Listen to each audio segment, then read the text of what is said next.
Hey there, everybody. I'm Gary, and this is Physical Format Rock and Roll. Thank you so much for tuning in.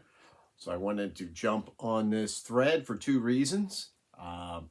First, because it's my good friend, Professor Propfe, who started this thread, and two, because it very much falls in line with what my actual next video that I was working on. It's kind of the same mentality in a way, so I'm more than happy to jump on this.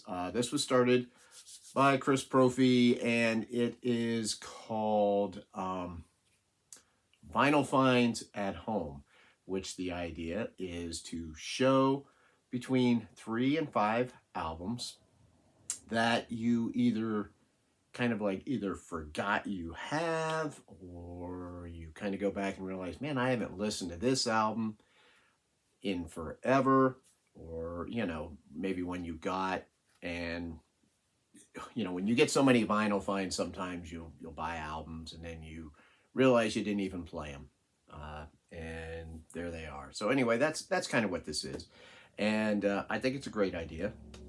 By the way, if you're not subscribed to Chris Propfe, musically obsessed, please go over and do it. He's one of my best friends. He's a great guy, and just even if he wasn't one of my best friends, I would still tell you to go subscribe to his channel because it's great. And we think very similar on a lot of things, and this this thread kind of proves it. So anyway, here we go.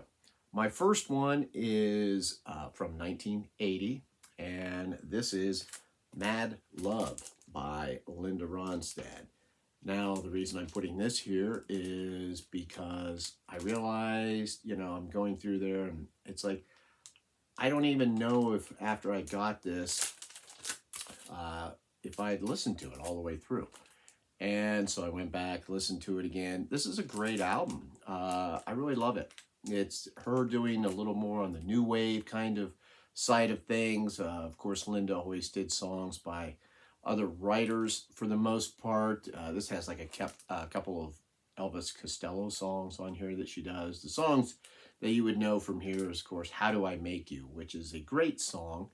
Very upbeat, kind of new wave sounding song. It was a change of pace for Linda. The fantastic version of Hurt So Bad that she does on here, the song Mad Love itself.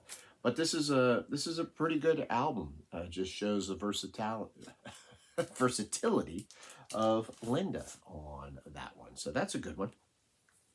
Here's one that I had to go back and listen to. I realized, man, I barely listened to this thing after I got it. From 1981.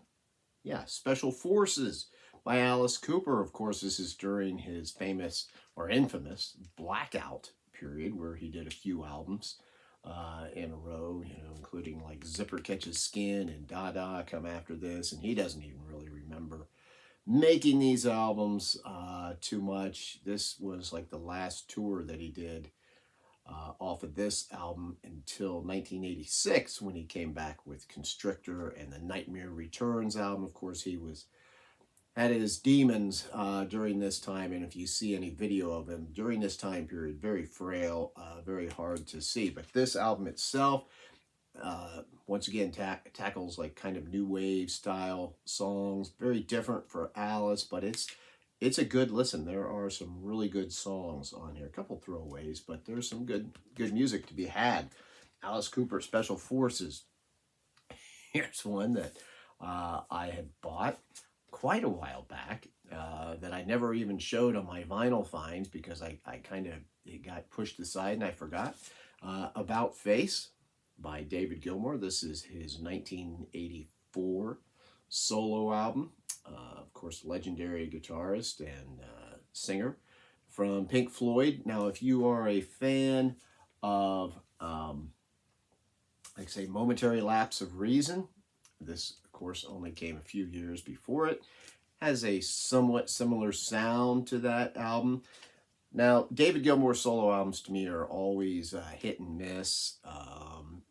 His last two has some great stuff on it, but some of it is just a little on the boring side. This is a better album than the last couple that he's put out. He's got some more upbeat songs than what you normally would attribute to David Gilmour.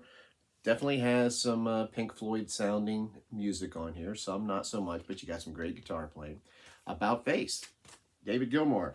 Glad to rediscover that. And then here's one from 1986 that I bought quite a while back. Triumph, The Sport of Kings. I found a copy of this.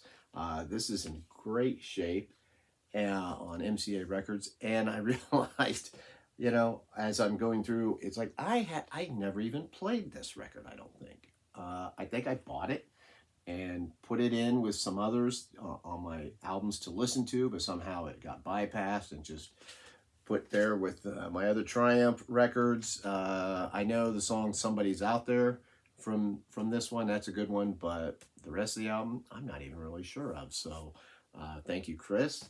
I need to go back. This is one that is going to be listened to here within the next couple days.